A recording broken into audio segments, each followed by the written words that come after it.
Chapter 7 Giant Paws. "What was that?" Jack said, frightened. "I must go," said Tenzin. "Go where?" said Jack. "Back down?" But Tenzin leapt to his feet and started up the snow-covered slope again. "Wait, Tenzin, we'll come with you," said Annie. "No, Annie, stop," said Jack. She stopped. "What was that scream?" Jack said. "I don't know. Stay here, and I'll come back and tell you," said Annie.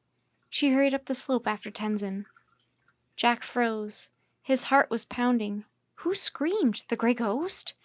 He wanted to hurry away from the scream, not toward it. Tenzin and Annie were about to climb out of sight. Jack didn't want anything bad to happen to either of them. "I'm coming! Wait!" he shouted. Annie waited. Jack scrambled over the rocks and caught up with her. "We've got to go back down," he said. "Now!" "And leave Tenzin?" said Annie. No, we can't leave him," said Jack. "We have to catch up to him and convince him to come with us." They looked up the snowy slope. "He's vanished again," said Annie. "How did he do that?" "He's an expert climber," said Jack. "But why is he chasing that scream? What was it?" I'm not sure. The great ghost?" said Annie. For once she looked a little frightened. Jack took a deep breath. He knew he had to be brave, for Annie and for Tenzin. "Don't worry," he said. "We have to find Tenzin. We'll be all right. Let's go." Jack and Annie started back up, their boots crunching over the snow. As they climbed, there was no sign of Tenzin still. "Whoa!" Annie said. "What?" said Jack. She pointed at the ground. There were footprints in the snow. "Are those animal paws?" said Jack. "Yes," said Annie. "They're huge," said Jack. "What kind of animal is that?" "Definitely some kind of cat," said Annie. "But a really big cat, right?" said Jack. "Like a wild tiger or a lion?" Not a lion. They only live in Africa," said Annie. "But a tiger, maybe." Jack took a deep breath. "Whatever it is, it's really, really big." "Big cats can be dangerous to humans," Annie said. What if it finds Tenzin before we do?" A part of Jack wanted to race back down the mountain, but now he was more worried for Tenzin than himself. "We have to find him before the big cat does," he said. "Right," said Annie.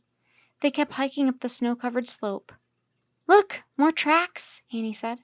"They lead that way." They turned to the right. "And more prints there," said Jack. "Where?" said Annie.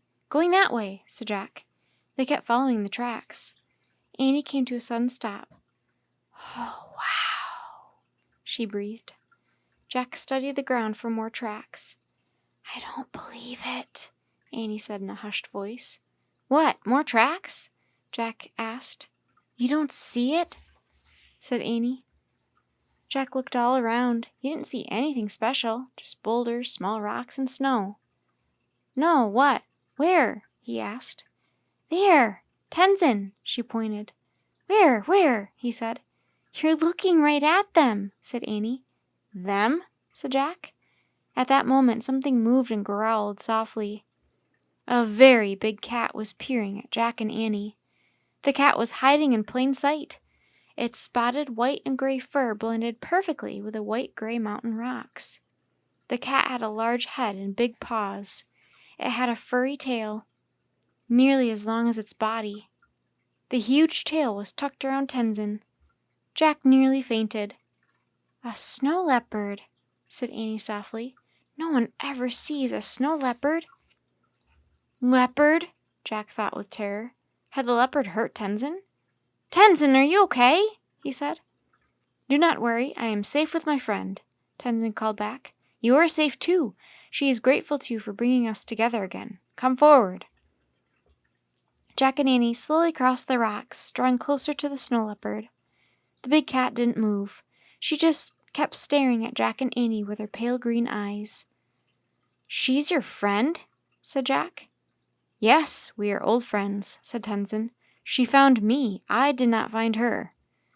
"Oh," said Annie. "I understand now." "What?" said Jack.